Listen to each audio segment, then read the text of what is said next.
Hello guys, welcome back to our YouTube channel.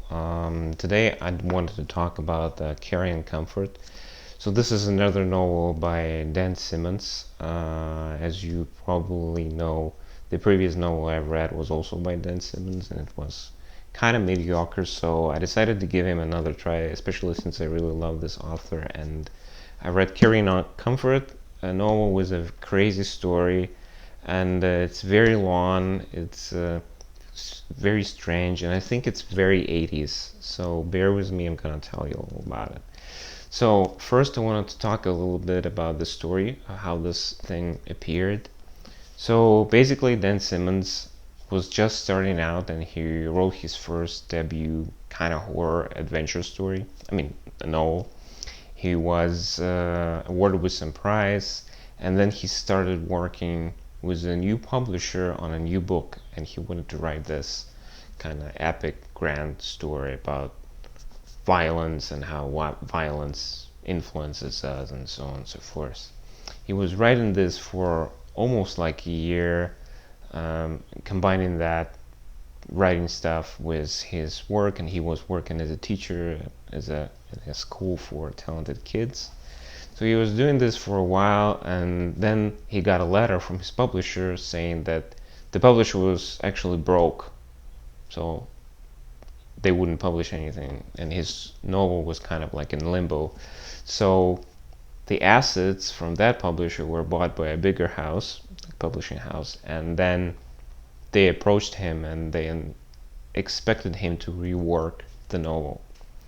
So he was trying to rework it. He worked with the new editor and it went back and forth for like almost a year. At the end they decided that nothing actually was gonna come out of it, and it just goes to show you that the project that he's been dedicating so much time to and been working like for a couple of years, it went basically nowhere. So he decided to buy the novel back from the publisher, and he did.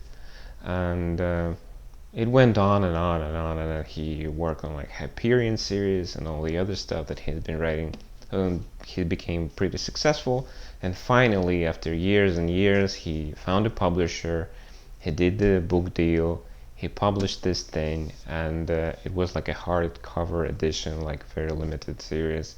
And he published it, and later on, like another famous horror writer, Dean Koontz, he actually talked to another big publisher and sort of like acted as a, like a protector of Dan Simmons, and basically he advised them to do a paperback edition of this novel, and then like the mass readers sort of like had an opportunity to read this and buy it and enjoy it basically. So yeah, the story about the production of this novel and the creation of it is just as enjoyable as the novel itself. But let's talk about the novel first.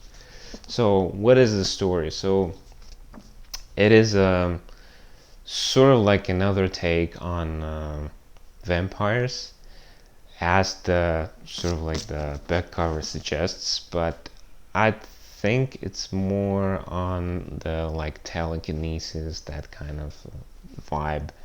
It reminded me of that movie by David Cronenberg, where there's like a bunch of mind soldiers, mind people who are like blowing each other's brain out and so on and so forth. So at the core of this story is basically people with an ability. Yeah, and this ability is basically an ability to control somebody's mind. So you just think of something and then this person does it. And the people with this ability, they kind of act very violently, and they sort of like feed from that violence, right? So whenever they kill someone with the person that they control, or whenever somebody gets in the accident, they kind of get more powers, sort of like that. And this thing has been going on like for years and years and years. So at the center of the story is like three older people, one of them, two women, one man, and the man is actually is an officer or some kind of like a military guy from Nazi Germany, and he was working in concentration camps, and one of the concentration camp survivor, he actually hunts him down, and basically a bunch of stuff happens around that. So I said at the beginning that this novel is very 80s, and it is. So just to give you an idea, there's so much stuff in it, and it's got like the murder of John Lennon. It's got France. It's got submarines.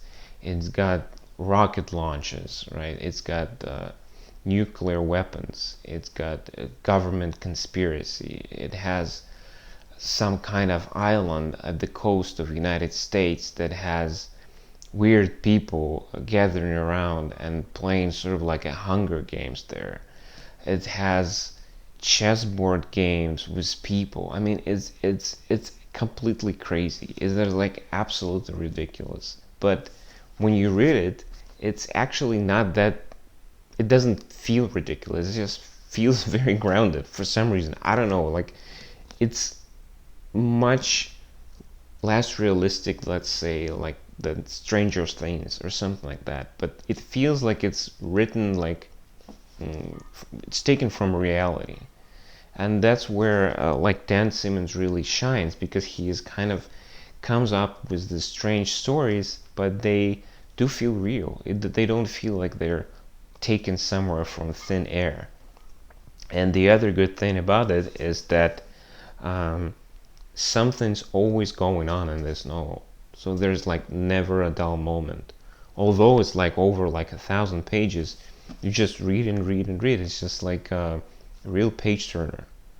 And you can say that about few books which are like 1,000 pages long.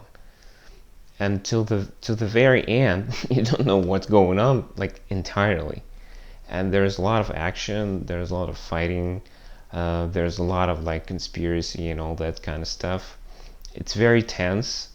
I wouldn't say that it's particularly scary, so it's not like this blood and gore and stuff. It has some very scary moments, especially with like the main antagonist there. But it is pretty interesting, actually pretty long. But I think I read it like in maybe 3-4 weeks, something like that. So for me, it's pretty quick, especially for the book of this size. I would really recommend it. I think it's a great story. I think it's a great timeline. There's a lot of different details. It does touch on the topic of violence a lot, so it has like concentration camps, Nazi Germany, and all that stuff. But if you're looking for a very good, fast-paced, interesting novel, even if you don't like horror genre, if you don't like sci-fi, this is something to look into. So this is actually the second novel that he wrote, and it just shows you all the potential that he gradually sort of grew into, right? And he wrote all those amazing stories. So I can't recommend this enough. Great story. Grab it from the library or buy it. It's very inexpensive right now, so and enjoy it. It's like this wonderful story from the 80s that you won't forget.